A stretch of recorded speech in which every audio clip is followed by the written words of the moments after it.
আমার আল্লাহর দয়া ভালোবাসা যে কত বেশি আমরা জানি না, আমরা জানি না। আরশের বুকে আল্লাহ বিশাল সাইনবোর্ডে লিখে রেখেছেন সাবাকাত রাহমাতি গাদাবি, সাবাকাত রাহমাতি গাদাবি। এর মানে হচ্ছে আমার রাগের উপরে আমার দয়া বিজয় লাভ করেছে। সাবাকাত রাহমাতি গাদাবি, আমার রাগও আছে, আল্লাহর রাগ আছে না, আমার দয়াও আছে, আল্লাহর দয়া আছে না। আল্লাহ বললেন আমার রাগও আছে আবার আমার দয়াও আছে, তবে জেনে রেখো আমার রাগের চেয়ে দয়া বেশি। আমাদের পাপ অন্যায় যত বড় হোক মনে রাখবেন আল্লাহর দয়া তার চাইতেও বড়। নাকি ছোট? আপনি যত বড় পাপ করেন না কেন আমাদের জন্য আল্লাহর পক্ষ থেকে দয়া আছে না নাই? বনি ইসরাইলের এক লোক সিরিয়াল কিলার ছিল, খালি মার্ডার করতো, সিরিয়াল মার্ডার, একটা দুইটা তিনটা 10টা 5টা করতে করতে করতে করতে 99টা মার্ডার করেছে। কয়টা?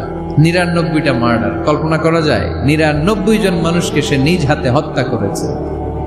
99 মার্ডার করার পরে তার মনে ভয় আসলো, হায় রে, না জানি আল্লাহ আমার সাথে কেমন আচরণ করে আখিরাতে, আমার তওবা আছে কিনা কপালে জানি না, আমার তো ক্ষমা নাই, কি করব আমি? তো সে লোকজনদেরকে জিজ্ঞেস করলো আমার ক্ষমা আছে কিনা, এটা কে বলতে পারবে, আমাকে আল্লাহ মাফ করবে কিনা? তারা সবাই বললো এই এলাকায় এক আল্লাহর ওলি আছে, তার কাছে যাও।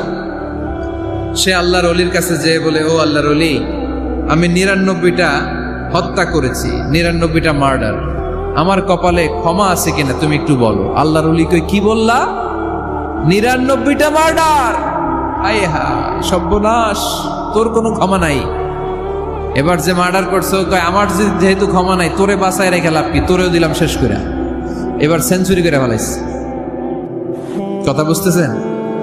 আমার যেহেতু ক্ষমা নাই তো তোরে বাঁচায় রেখে কি লাভ, তোরেও শেষ করে দিলাম। এবার সেঞ্চুরি। সেঞ্চুরি করার পরেও ভয় আসে না নাই অন্তরে? অন্তরে তো আল্লাহর ভয়, কই যাবে? খুঁজতে লাগলো কে সমাধান দিতে পারবে। একজন বললো ওই এলাকায় একজন বড় আলেম আছে, ওই আলেমের কাছে যা। সে আলেমের কাছে যেয়ে বলে, আলেম, আমি 99টা হত্যা করেছি, এখন আমার বড্ড ভয় হয়, আল্লাহ আমারে মাফ করবে কিনা, তুমি একটু আমারে বলো। আলেম বলে, তোমার গুনাহ যত বড়ই হোক আমার আল্লাহর দয়া তার চাইতেও বড়। তুমি কি পাপ করেছো, কি অন্যায় করেছো তুমি? তুমি জানো না আমার রব কত মেহেরবান, তিনি কত দয়ালু, তিনি ভালোবাসার আধার, তিনি করুণার আধার।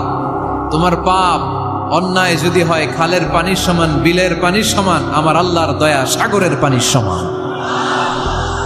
তোমার পাপ আর অন্যায় যদি হয় পাহাড়ের সমান, আমার আল্লাহর ভালোবাসার দয়া হচ্ছে আকাশের সমান। তুমি যদি তওবার মতো তওবা করতে পারো, ক্ষমার মতো ক্ষমা চাইতে পারো, চোখের পানি ছেড়ে, চোখের পানির বড় দাম, চোখের পানির মধ্যে বিশাল কারিশমা, এটা আল্লাহ খুব পছন্দ করে। 2 ফোঁটা পানি আল্লাহ পছন্দ করে। এক, জেহাদের ময়দানে শহীদের গা বেয়ে ঝরে পড়া রক্তের ফোঁটা। 2 হচ্ছে অনুতপ্ত বান্দার চোখের পানির ফোঁটা। বান্দা যখন অনুতপ্ত হয়ে চোখের পানি ছেড়ে কাঁদে, তার চোখের পানি চোখ বেয়ে নাকের ডগা বেয়ে মাটিতে পড়ার আগেই ওই অনুতপ্ত বান্দার সব গুনাহ আল্লাহ মাফ করে দেয়। সে জিজ্ঞেস করলো আমার ক্ষমা আছে কিনা? আলেম বলে আছে, ক্ষমা আছে।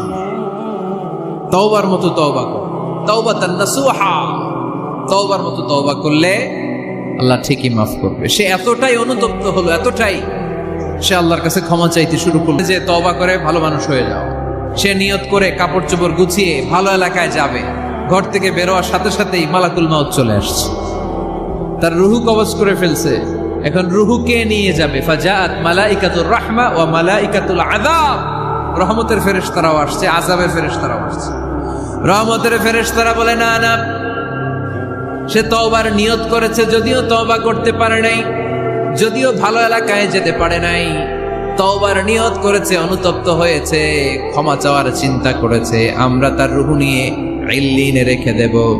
আযাবের ফেরেশতারা বলে না না, 99টা হত্যা করার পরে আরো একটা হত্যা করে সেঞ্চুরি করেছে, এখনো তো ভালোভাবে তওবা করতে পারে নাই, তার রুহুটা নিয়ে আমরা সিজ্জিনের ভেতরে ঢুকায় দেব। 2 দল ফেরেশতার মারামারি, এ বলে আমরা নিব, এ বলে আমরা নিব। ঝগড়া আছে না নাই? আল্লাহ বললেন রাখো রাখো, ঝগড়ার দরকার নাই। এক কাজ করো, যেখানে মারা গিয়েছে ওইখান থেকে ফিতা দিয়ে মাপতে শুরু করো। ভালো এলাকাটা যদি কাছে হয় জান্নাতের ফেরেশতারা নেবে, খারাপ এলাকা যদি কাছে হয় জাহান্নামের ফেরেশতারা নেবে। খারাপ এলাকা তো একেবারেই কাছে, ঘর থেকে বের হওয়ার সাথে সাথে মৃত্যু হয়েছে, আর ভালো এলাকা তো অনেক দূর। আল্লাহ জামিনটারে আদেশ দিলেন, জামিন এই অনুতপ্ত বান্দার জন্য তুই ভালো এলাকাটা কাছে চলে আয়। ভালো এলাকাটার জামিনটা তুই সংকুচিত হয়ে যা, যদিও ঘর থেকে বের হয়েছে একেবারে কাছে, খারাপ এলাকা হাজার হাজার মাইল দূরে চলে যা। ফিতা দিয়ে মাপ দিয়ে দেখে সর্বনাশ, ভালো এলাকাটা তো একেবারেই কাছে, খারাপ এলাকাটা অনেক দূরে। আল্লাহর ফয়সালা অনুযায়ী রহমতের ফেরেশতারা তার রূহকে নিয়ে জান্নাতের ভেতরে ঢুকিয়ে দিয়েছে। 99টা হত্যা করার পরে আরো একটা হত্যা করে সেঞ্চুরি, 100টা খুন করছে। আপনি কয়টা করছেন? আমি কয়টা করছি? তো 100টা খুন করে যদি ও মাফ পেতে পারে আমার আল্লাহর কাছ থেকে, আমরা কি ক্ষমা পেতে পারি না? ওর পাপের কাছে আমাদের পাপ কি? কয় ওয়াক্ত নামাজ ছাড়ছেন আপনি? কয়টা মিথ্যা কথা বলছেন? কতবার ঘুষ খাইছেন? কত টাকা সুদে লাগাইছেন? কত অন্যায় করছেন? কত জুলুম করেছেন? মনে রাখবেন, আপনার পাপ, আপনার অন্যায়, আপনার জুলুম যত বড় হোক না কেন, আমার আল্লাহর দয়া তার চাইতেও বড়।